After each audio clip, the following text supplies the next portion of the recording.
Welcome to Quantum RX, the podcast that teaches you how to move beyond stuck emotions and trauma for mind, body, and spirit healing. I'm your host, Dr. Stephanie Davis. I've always loved the Chinese symbol of yin and yang and what it represents. It symbolizes the concept of complementary opposites that form a whole. And, with neither of the forces are absolute. They basically, one has to exist because of the other and with the other. The black or the yin half and the white or the yang half each contain, a dot of the opposite color. And I think most of us know what it is. It's that big black and white symbol that's kind of got the little swirl through, or kind of it's a squiggle through the middle of it. Half of it's white, half of it's black, and inside the white half, it's got a little black dot, and inside the black half, there's a little white dot. And basically, it's got each of those little dots are the opposite color in the main color, illustrating that each force contains the essence of the other. And philosophically, this symbolizes harmony and balance and a dynamic interplay between seemingly opposite qualities in the universe and life. It represents that light cannot exist without dark. And the dark is something that we often avoid it, and we ignore it. And I would put forth that the greatest healing occurs when we face these shadows and integrate them, when we face this darkness and integrate it. And I have seen this happen more and more on my own personal healing journey, and also with clients that I have worked with over the years, right? I've been doing the emotional and trauma and self-growth and mentorship work for 4 or 5 years now. And people who I work with, often I'll work with them for a period of time and then they come back, when they need to do a little more work or something comes up, and we'll go back and forth. It's not like we've been working together nonstop for that period of time, because that's not what we want. But each time we talk about, again, that spiraling up or that ascension, it allows them to get closer to these spaces, right? We talk about, unpacking the big stuff, unloading the big stuff. And when we do that, it allows us the awareness and the emotional resilience and flexibility, and also mental resilience and flexibility to be able to do this work, to be able to look at our shadows and integrate them, right?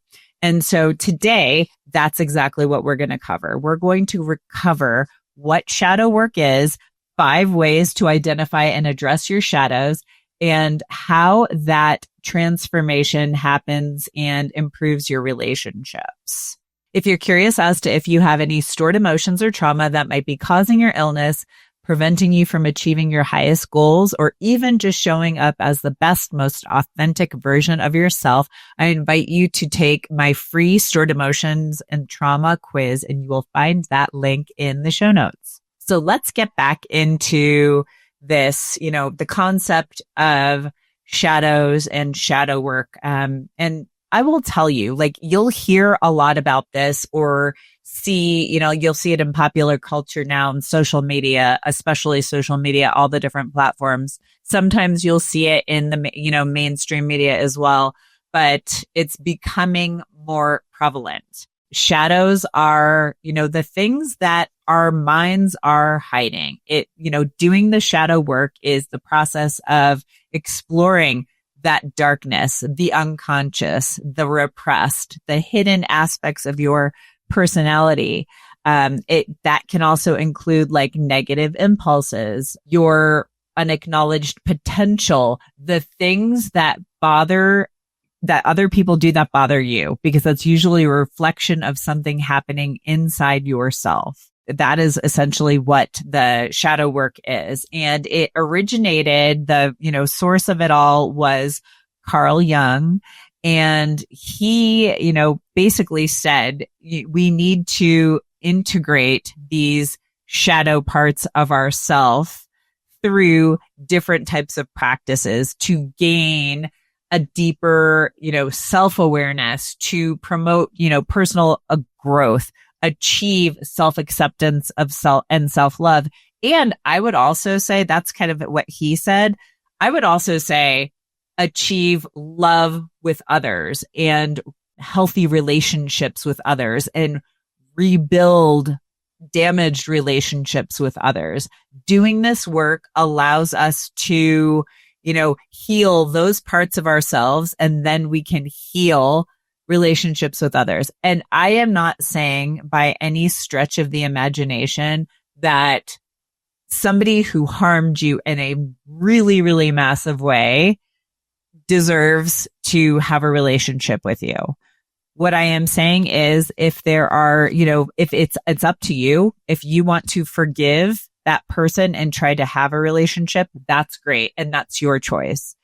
But there are a lot of relationships where we still may maintain that relationship, and then there's a disconnect, or it's not as, there are certain barriers and walls up, and you feel like you have to manage that relationship rather than be fully involved and have it be a safe place where conversation can flow and ideas can be exchanged, and you can show up as your true authentic self and feel like you're being seen and heard, and the person, that you're having this relationship with is, also feeling the same way.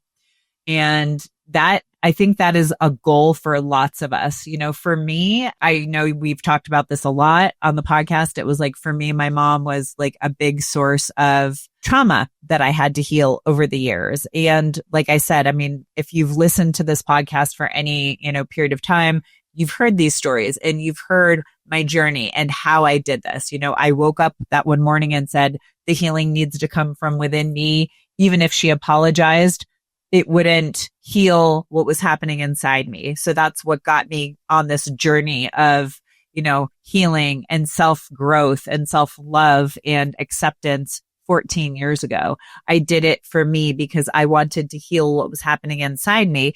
And the byproduct of that was a lot of the relationships around me improved, especially that with my mom. I would hold her at kind of like an, arms width apart, like not let her in fully. We would talk about like high level superficial things rather than deeper things, or what was, heavy on my heart at times. As time has gone on, that has improved. And at the end, after I go through all of, the 5 ways and then the transformation, I'm going to share a story with you about something that happened recently that is, it is absolute proof to me that doing this work is worth it, and all of the benefits that can come from it. Because as I always say, doing the inner work is hard. I think this is my personal opinion, super freaking easy to change your diet, to say no to things that aren't good for you, to move your body, to get out in nature, to change, all of these lifestyle changes. All of that, in my opinion, is so easy, but it is not easy to look at yourself and say, hey, I've got these things going on inside of me. They are holding me back. Or if you're in a victim mindset and you are not acknowledging that, a lot of people are. Back 15 years ago, I was in that victim mindset. I was blaming my mom, my parents in general, but especially my mom, for all the things that were happening to me, and couldn't understand how and why they did the things they did. But I've had like a full circle evolution on that perspective and process. And that is going to be part of what I share in that story.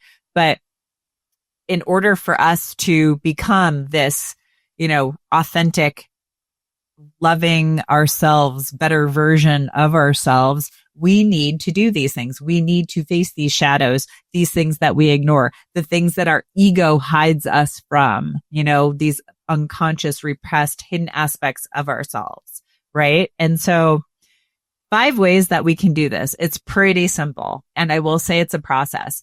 You can go about it, these 5 options, however you want. I will tell you what worked for me and what works for the people that I work with. But again, it's your journey. I always say it's kind of like a go as you choose, go as you please type of situation. Sorry, my dog was just shaking and making a lot of noise. So that's why I turned to my head. Yes, this is podcast is getting recorded in real life, right? So yeah, you're on your kind of like pick your own adventure type of thing. And I think it's really important that you acknowledge your needs and yourself when you are in this process, because I always get asked, what should I do? And I always answer, you need to do what works best for you. First you got to be honest with yourself. That is the first step. You always have to be honest with yourself, and that there is something that needs to be addressed. I frequently get people they constantly, and I will say these are more like of the few functional medicine patients I have left. These are not my trauma and self-growth, work people, because they're already in this, but a lot of the I should say the functional medicine people, they know that they need to do some work. And several of them are like, just tell me what I need to do. What do I do now? What do I do next? Or they listen to all the podcasts and they listen to, they consume all of this information and they can't or choose not to make a decision. And oftentimes it's because they know that they are the answer. They need to do the work, but they're not ready to face it. And I just say, you have to ask yourself, what it is that you need to do, what you need to address, and then figure out what resonates best for you. And these are often what I'm going to say, that these 5 ways are often things that I recommend to people. So first of all, just acknowledging, right? Acknowledging that you need to do some work. Once you've acknowledged this and you're ready to dive in, I personally think that it's easier to do true shadow work once you have already started some kind of therapeutic process, right?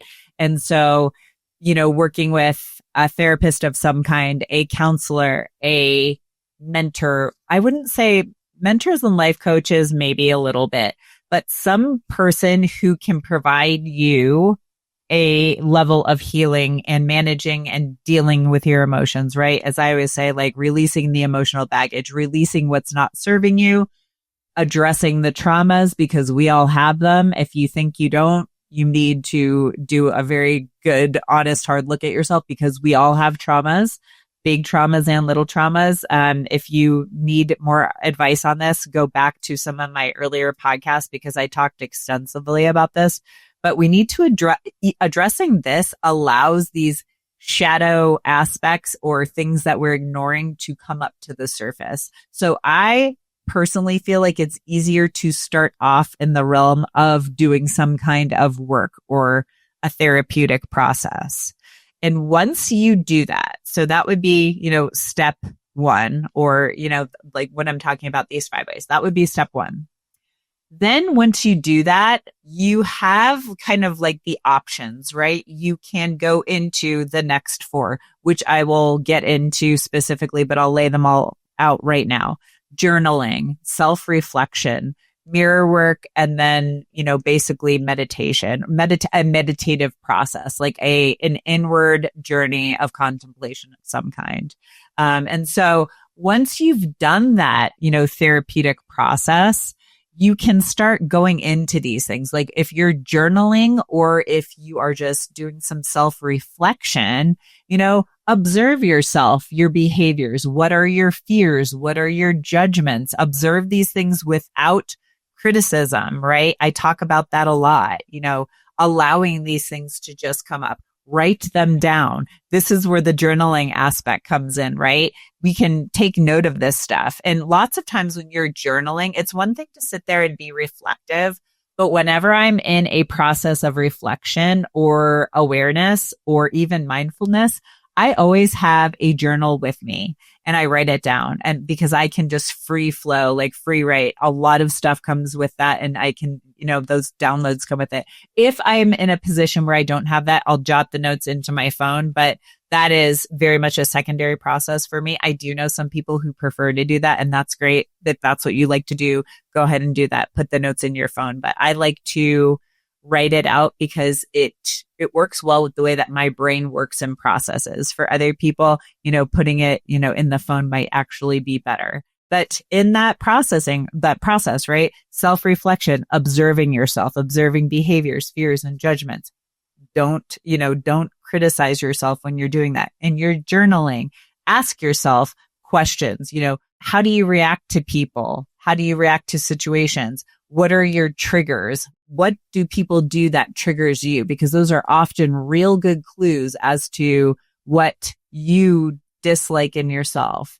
And, what are your, the intents behind your behaviors, that type of stuff. If you're being honest with yourself, sometimes what you deem to be a positive behavior might actually have a negative intent behind it. And these things don't come up until we start admitting, that there's something that we are hiding, or there's actually something we really don't like in ourselves. And then the last one I would say kind of on itself, is like that mirror work, reflecting on aspects of yourself, on yourself that you dislike, or the aspects of basically what you dislike in others, because that reveals so much, those unacknowledged qualities in ourselves.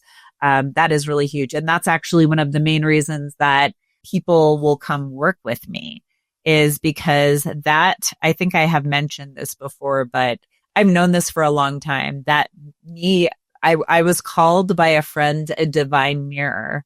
And basically she said, you have the ability to bring out the best in people, but you and show what their highest self and their highest potential could be. But you also have the ability to show them their worst aspects and their shadows. And it's basically, me reflecting back how they're feeling. And that is something that I have known. I'll call it a gift. I've had this for a long time. This has been happening to me since I was a child. People would always reveal to me the skeletons in the closet, right? For some reason, I got to see a lot of for me, I perceived it to be traumatic things that happened in my family as a child. It was always it was stuff that was hidden in the shadows. And then as I got older, I had, people in public, random people would come tell me stuff. It was really interesting. Or when I started working with patients, they would totally go off the subject, whatever we were talking about regarding their health. And they would start telling me about something that they'd been hiding from their families, or they, things that are pretty heavy. They're heavy things that they didn't like about themselves, or they were hiding from the world that they didn't want the world to see. And for a long time, I didn't know what to do with all that. But, doing all of this work and getting, doing different certifications and, going through all of the education I have in this space of inner work and healing and self-growth and leadership, and self-responsibility, all of these things. I have, now I have lots of tools to help people with that. And basically what would happen is before they would say it and I would just hold on to it and just be like, that's heavy. That's significant. That's, it is, whatever it was, in relationship to that person. I would reflect that back, but then it was something that I had to hold on to. And I have had to learn how to allow people to have their stuff. I can show it to them, first of all, but then work them through it and walk them through that process of dealing with this shadow, right? And once you identify these things, it's not that crazy to heal it and transform it. Essentially, when you're going through this process, you have to identify it, right? You've got to identify it and acknowledge it. You need to integrate it and then accept it, right? And so that's, essentially the next part, the transformation. That is what happens. So when you are honest with yourself, these things will come up. I know in the previous episode, I had been talking about, missing divine signs, and a lot of that is awareness, right? It's awareness and being honest. And this is very similar, right? It's being aware and being honest with yourself. Like if you're a person who gets triggered by the way, I have an aunt, and I think I've mentioned her before, and she's just not very nice to other people. She's very judgmental, and that's probably her biggest issue is judgment. And whenever I'm around her, I've gotten to the place where I'm not triggered by her at all, but a lot of my relatives are. It's interesting because every once in a while I'll find myself in that space. Most of the time I have gotten to the place where I have like compassion and empathy for her. I don't put up with any of her crap. If she starts doing her stuff, I'm like, not happening. But she does every once in a while still like, boop, pokes the bear.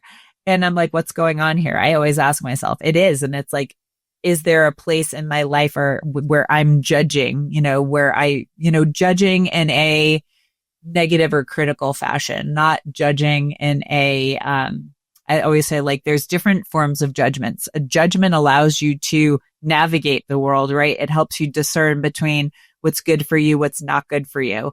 But a lot of times we've gotten to this place where we're programmed to be judgmental and very critical of others and ourselves. Most often we're most critical of ourselves. So like when I get like pinged by her, then I'm like, am I judging myself or somebody else right now? And so that's a good way to use this. And once you do this, once you identify these things, your relationships will improve because you yourself have acknowledged, integrated, and accepted the shadow in yourself that you have rejected in others, and therefore you were rejecting it in yourself, right? And this was some work that I recently did. It was an offshoot of work that I was doing with my friend very intentionally recently. And I explained a lot of that in the previous episode. So if you want a little more nuance on that, listen to that episode because I do talk about it. But that was something that we were talking about. And I knew there was something in me earlier this year that told me I was going to be looking at shadows because it was like something that kept on coming through for me was shame. And I'm like, what is this shame all about? And the shame was representing a lot of the shadows. So for me, I did the work with her. Then I did a lot of journaling. There was like a lot of I had a lot of free writing of all of the stuff. And then it was some, self-reflection and meditation, like sitting with this stuff, like the whys. Where did this come from? Healing of that. I did some work to heal those parts of myself. I did some inner child work. I did some of the other, other processes that I have that would help me, heal it, integrate it, into myself and then transmute anything that I didn't need anymore. Like when I'm doing I shouldn't say shadow work. This does involve shadow work, but when I'm doing inner child work, sometimes you have to tell your inner child that it's okay to let something go because it's not serving us or helping us anymore. What was protecting you in that moment as a child often manifests in adulthood as something that's holding you back or causing you a lot of friction or pain or anger or lots of many, many things. So sometimes it's like acknowledging that inner child and saying, hey, it's okay. It's okay to let this go. Right. And so I did a lot of that work and it was interesting because for me, I had mentioned, earlier my mom. And I'm going to share with you, I actually have a journal out and it were things judgments that I had kind of levied on my mother.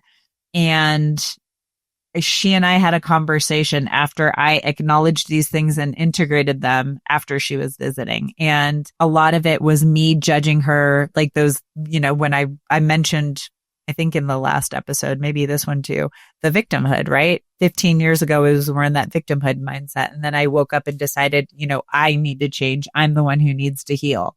And part of it was like, I had always deemed her choices kind of self-centered, or selfish and choosing herself over, her children. I also thought of her as not being aware or reflective or even to some extent responsible, which that was, that again was a judgment and being harsh. I also thought about her not having emotional regulation when it was really just her nervous system was constantly in fight and flight. And that was me judging her. Right.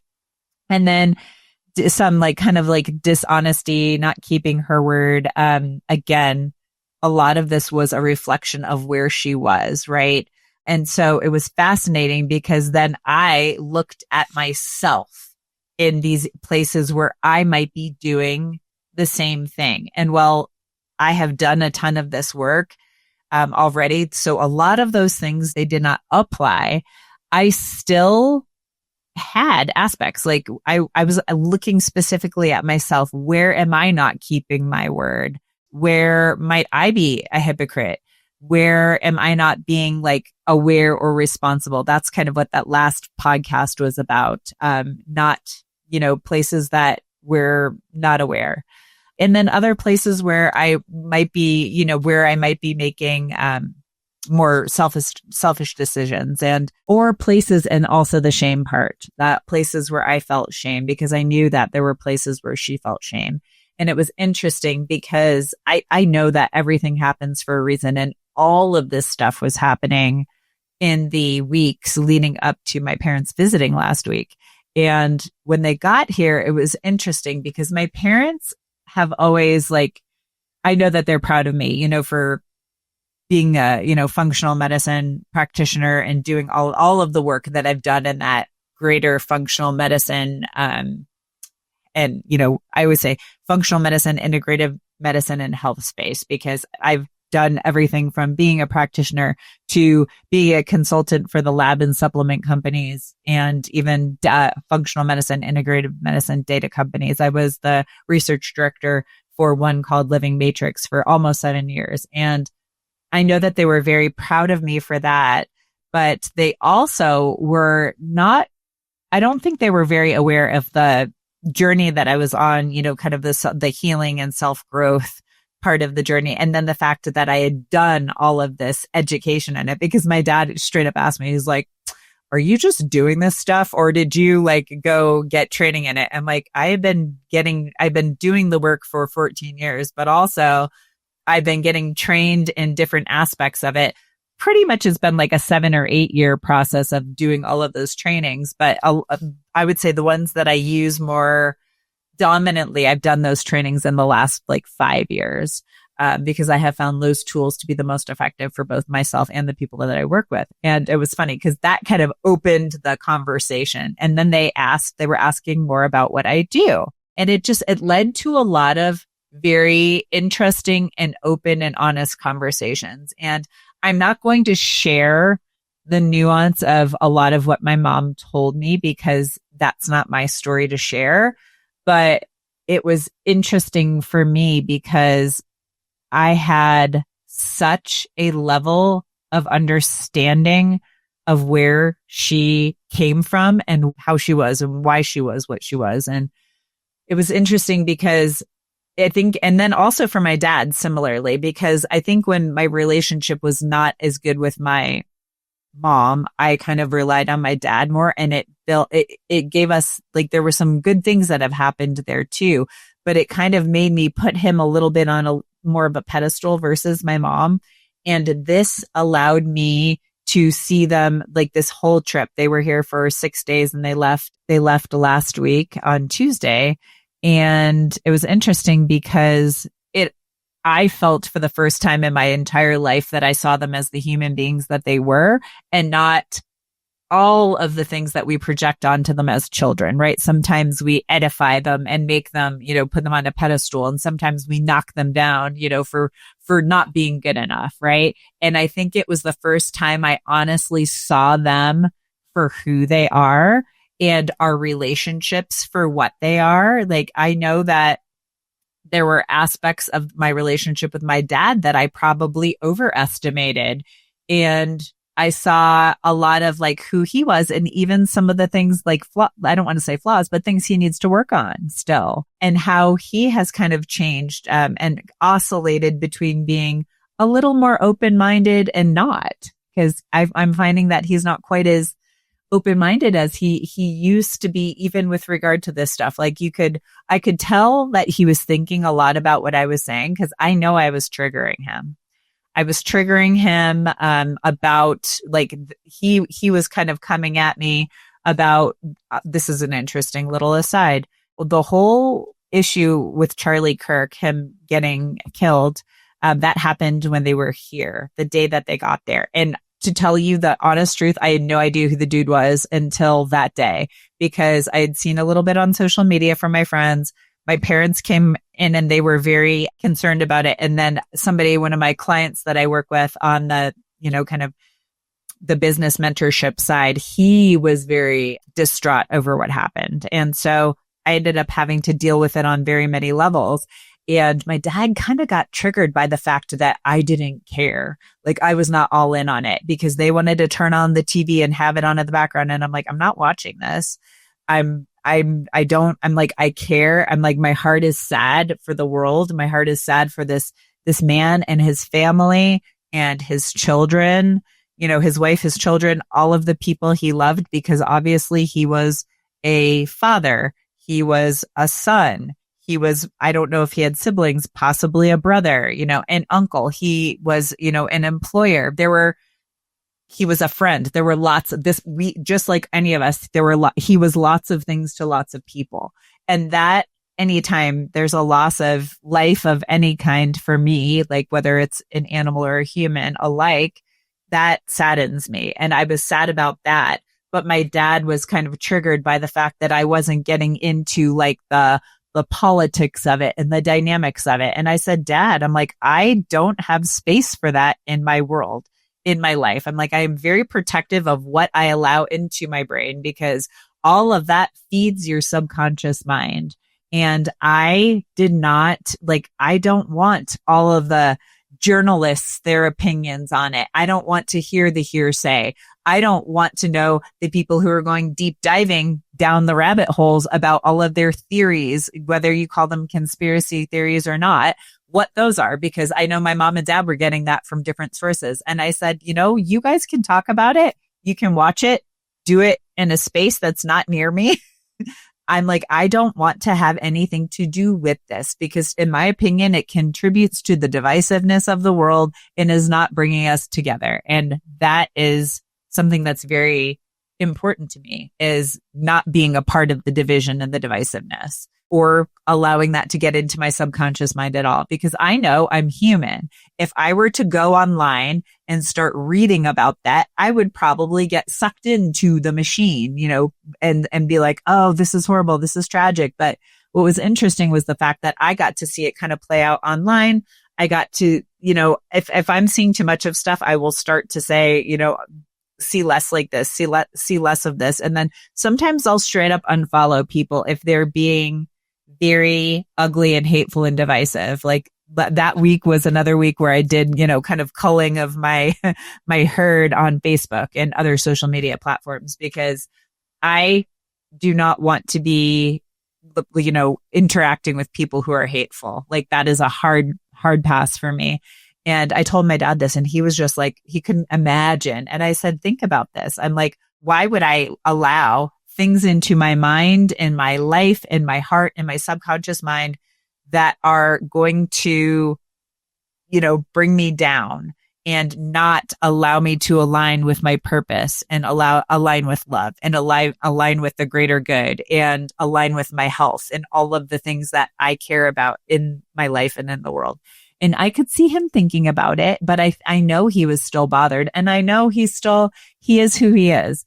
And it was funny because I think I had kind of given him like a halo when in reality, he's just human. Right.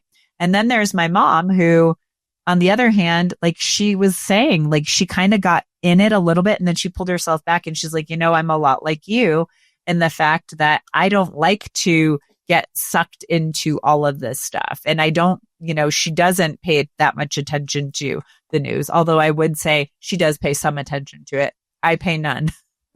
So she did say that. And then that led into a lot of other conversations that were actually really amazing and beautiful, because we started, like I said, she started telling me about a lot of the things that happened to her when she was young. And I know I've shared this with you, that she had me when she was very young after the birth of my brother, who died right after he was born, like about 18 days after he was born.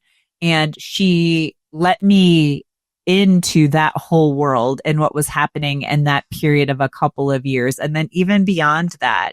And it made me see her for who she really is and understand her, and how, like, she was doing the best she could to survive and take care of myself and my siblings. And during that period of time, she had, like, her nervous system was constantly on. Like, she was constantly in a state of fight or flight for not just years, but decades. And a lot of, like, in my judgment of her, I was saying, that's horrible. How can you be that way? How can you do this when you have these kids? But now I had the reflection of seeing her as a human and understanding that she did not do these things on purpose. It was just her doing her best. And that's something that I have said on the podcast multiple times. And I say it a lot to the people I work with. And I had a chance to embody this on another level. And I would say a deeper level. And it is this. It's, if you look back generationally, my mom is a baby boomer. They were raised by people who went through wars and survived wars and the Great Depression and many crazy things that were happening. And even those, my great grandparents, they were turn of the century, and think about what was happening, especially the Western United States. A lot of the Western United States was really just getting established and getting its footing. The pioneers, that was all like mid 1800s to early 1900s. So there was a lot that these people were going through. And like I said, there were many wars. There was a lot of turmoil. There was a lot of, hardship that drove people to move from other countries or move within the United States. And that's what I tell people. I'm like, that forms the basis for those of us who are on Earth right now, whether you are a Gen X, a millennial, a Gen Z, or even like the alphas now. But I know I'm mostly speaking to Gen X's and millennials and some, Gen Zs. That's who our parents and grandparents were. They survived all of this stuff, and they did not have good emotional intelligence or emotional skills or communication skills. And it was kind of up to us. I am a Gen X. It was up to us and millennials and, the further generations to change this and bring awareness to this. So, like, instead of being in the blame game, maybe we should be trying to understand more. And again, I always tell people the caveat: if somebody significantly harmed you, you don't owe them anything. But if you choose to acknowledge and address and heal and transmute things, and you want to have a relationship with them, this, like what we're talking about now, is the process of how this happens. And it's not something that happens overnight. Like I said, I've been on this journey for 14 years. And now I'm finally to a place where I'm getting to these higher levels and allowing, making the space for these situations to happen where, I acknowledged and integrated and accepted the shadows of myself that I was seeing very largely in my mom. I know I could see them in other places, but in my world, my mom was where I was seeing a lot of it. And, parts of her that I was rejecting those in myself too. And I needed to deal with that and be aware of that. And that relationship, our relationship, based on their visit the last time, is definitely in a better place. And a different level of healing, I think, for both of us.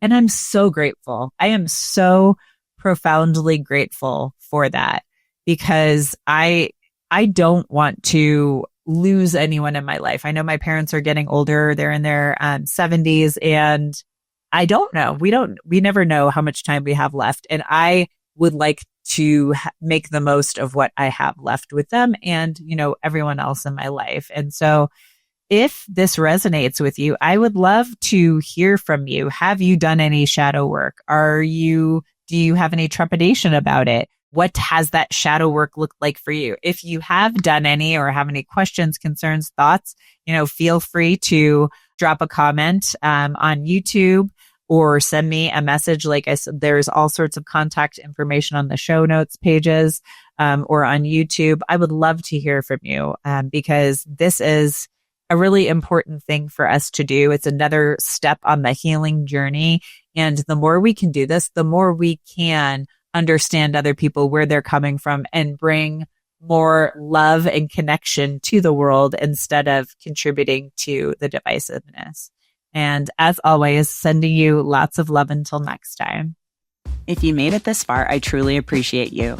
Remember, knowledge is just the beginning. Taking action is what truly sparks change. If you're overwhelmed and don't have enough energy to make it through the day, I invite you to book a free 20-minute coaching call with me. It's a no-obligation chat where we can discuss your health goals and how I might be able to help you achieve them. Visit the link in the episode description to book that call. Until next time, keep striving for wellness, and remember, you have the power to not just survive, but thrive in motherhood.